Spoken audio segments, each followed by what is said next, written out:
स्वतंत्र राज्य बनकर के उभरते थे, है ना। तो ठीक इसी तरह यहाँ से विजयनगर का पतन हो गया था। बहमनी राज्य ये 1347 है, 1347 ईस्वी में, और 1347 से लेकर 1527 ईस्वी तक, लेकिन इसका विघटन भी 1489 में ही शुरू हो गया था। ठीक है, ये यहाँ पे 1347 है, ये 1347 ईस्वी। अलाउद्दीन हसन बहमन शाह ने बहमनी साम्राज्य की स्थापना की थी। अलाउद्दीन हसन बहमन शाह, और जैसे विजयनगर की हरिहर और बुक्का ने। मोहम्मद बिन तुगलक के समय, क्योंकि हमने देख लिया है कि भाई 1351 में मोहम्मद बिन तुगलक की मृत्यु हुई थी, तो मोहम्मद बिन तुगलक के समय में ही बहमनी साम्राज्य की स्थापना हो चुकी थी 1347 के अंदर। इस बहमन शाह का मूल नाम था जफर खां।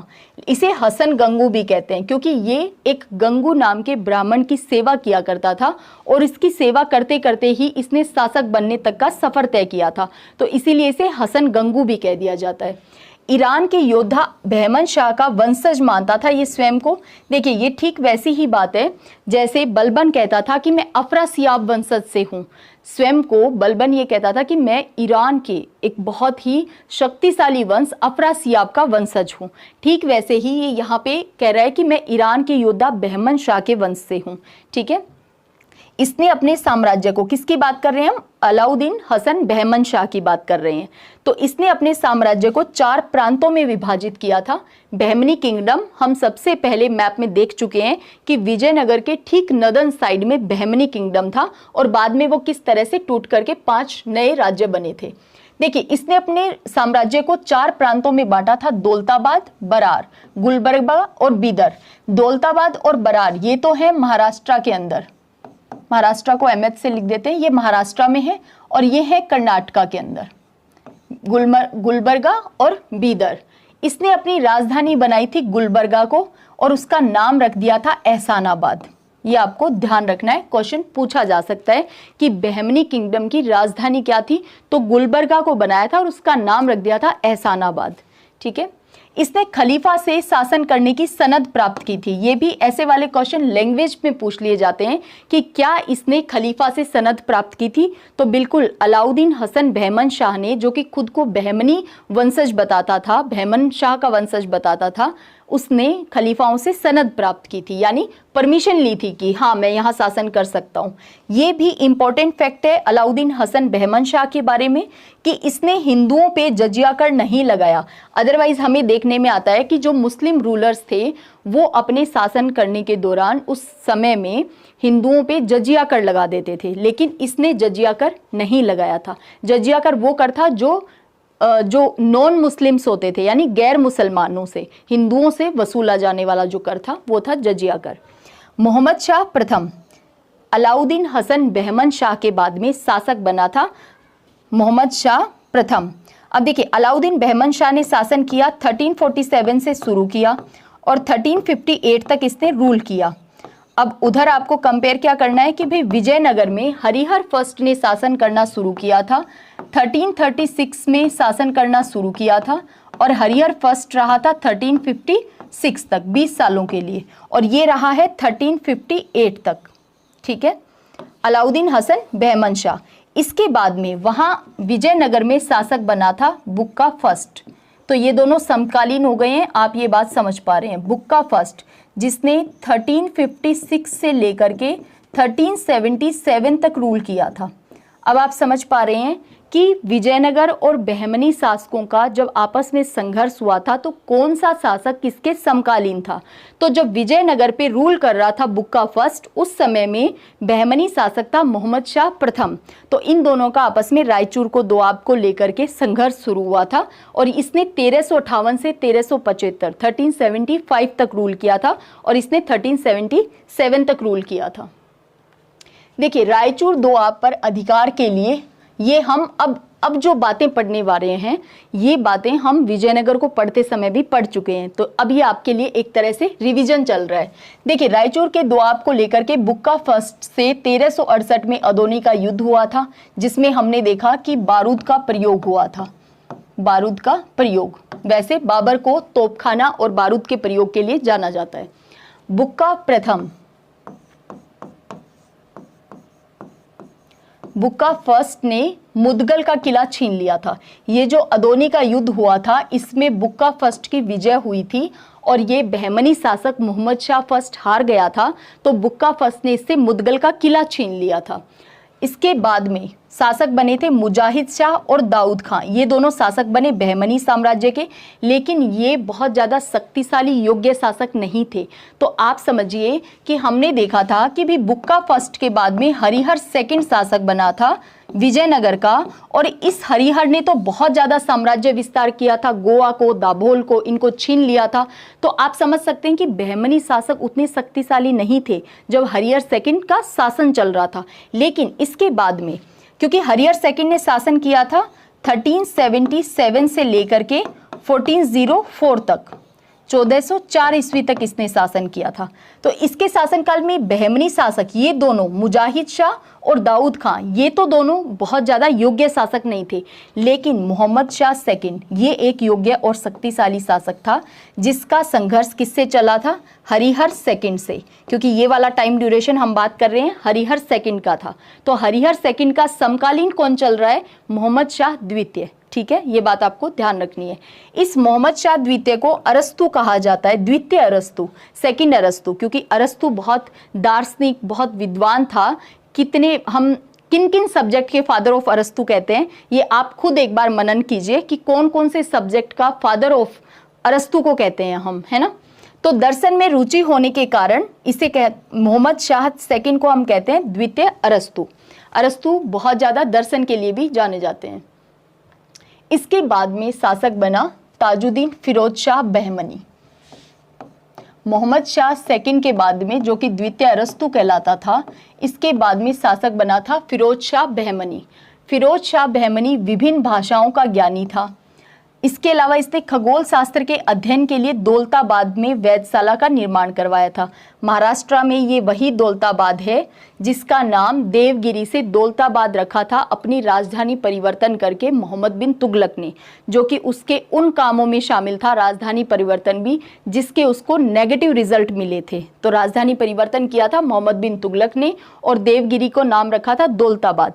इसने क्या किया है? फिरोज शाह बहमनी ने खगोल शास्त्र के अध्ययन के लिए दौलताबाद में एक वेधशाला का निर्माण करवा दिया था। देखिए, फिरोज शाह बहमनी बहुत सारी भाषाओं को जानता था और इसके पीछे कारण क्या था कि इसकी बहुत सारी लैंग्वेज पे इतनी अच्छी पकड़ कैसे थी, क्योंकि इसने जो शादियां की थी वो देश और विदेशों में की थी। यानी उस समय में इसने विदेशों में भी शादियां की थी। इसकी जो रानियां थी वो विदेशों से भी थी, तो इसीलिए इसको अरबी भी आती थी, इसको फारसी भी आती थी, इसको तुर्की भी आती थी, इसे तेलुगु भी आती थी, तमिल भी आती थी, मराठी भी आती थी, इसे इतनी सारी भाषाएं आती थी। किसकी बात हम कर रहे हैं? फिरोज शाह बहमनी की। तो इतनी सारी लैंग्वेज आती थी क्योंकि इसकी जो रानियां थी अलग अलग जगहों से, ये अपनी हर एक रानी से उसी की लैंग्वेज में बात करता था। तो आप सोचिए कि उसी की लैंग्वेज में कम्युनिकेशन करने के लिए आवश्यक हो गया था ना शासक के लिए कि भी फिरोज शाह बहमनी को भी तो वो लैंग्वेज आनी चाहिए। तो इसीलिए बहुत सारी भाषाओं का ज्ञाता था, क्योंकि इसकी जो रानियां थी वो अलग अलग जगहों से थी, वो अलग अलग भाषाएं बोलती थी। तो बढ़िया है ना, रानियों की आपस में लड़ाई नहीं होती होगी, है ना, क्योंकि ये एक पॉजिटिव पॉइंट है इस बात का कि भाई फिरोज शाह को तो सबकी बातें समझ में आती थी क्योंकि इसे तो सारी लैंग्वेज का ज्ञान हो रखा था, लेकिन वो रानियां जो थी वो आपस में नहीं लड़ाई होती होगी उनकी कभी भी। क्यों? क्योंकि उनको एक दूसरे की लैंग्वेज समझ ही नहीं आती होगी कि कौन क्या कह रहा है। चलिए, इसके बाद में हम बात कर रहे हैं फिरोज शाह की। इसने भीमा नदी के तट पर फिरोज शाह अपने ही नाम से एक नगर की स्थापना की थी। भीमा नदी, नदियों को हम पढ़ चुके हैं, कृष्णा नदी की सहायक नदी है भीमा नदी, और तुंगभद्रा नदी जिसके लिए ये लड़ाइयाँ लड़ते थे बहमनी और विजयनगर के शासक, तो वो भी कृष्णा नदी की सहायक नदी है। देवराय प्रथम से इसका संघर्ष हुआ था, हम बिल्कुल देख चुके हैं। देवराय को पढ़ते समय हमने देखा था कि फिरोज शाह बहमनी से संघर्ष हुआ था देवराय फर्स्ट का। देखिए, देवराय फर्स्ट को 2 बार तो फिरोज शाह ने हरा दिया था। इस देवराय फर्स्ट विजयनगर शासक को 2 बार, और देवराय फर्स्ट संगम वंश का शासक था, तो इसको 2 बार फिरोज शाह ने हरा दिया था। उसके बाद में देवराय फर्स्ट की पुत्री से विवाह कर लिया था। अब देखो किसने किसके साथ विवाह किया, आप कभी कंफ्यूज ही नहीं होगे, क्योंकि आपको पता है फिरोज शाह बहमनी वो शासक है जिसके बहुत सारी रानियां थी। तो ऑब्वियस सी बात है देवराय की पुत्री से भी किसने शादी की है, ये शादी की है फिरोज शाह बहमनी ने, इसकी पुत्री से विवाह कर लिया। लेकिन इसके बाद में फिरोज शाह बहमनी ने तो आक्रमण नहीं किया, लेकिन देवराय फर्स्ट ने इसे पराजित कर दिया था। सोचिए, अपने दामाद को यानी अपनी बेटी की शादी करने के बाद भी उसने पीछा नहीं छोड़ा फिरोज शाह बहमनी का, और देवराय फर्स्ट बदला लेकर ही रहा। इसने क्या किया, फिरोज शाह बहमनी को, इसको FB के नाम से लिख देते हैं, फिरोज शाह बहमनी को इसने हरा दिया था। तो फिरोज शाह बहमनी ने बाद में क्या किया, अपने भाई अहमद शाह फर्स्ट को राजगद्दी पे बैठा दिया था और ये खुद हट गया था, शासन प्रशासन से हट गया था। तो फिरोज शाह बहमनी विद्वान था, नो डाउट, बहुत सारी लैंग्वेज पे इसकी कमांड थी। इसके बाद में फिरोज शाह बहमनी के बाद में शासन किया अहमद शाह फर्स्ट ने। हम बात करें बहमनी किंगडम की, अभी तक बहमनी किंगडम के जो शासक थे वो शक्तिशाली थे, ठीक है।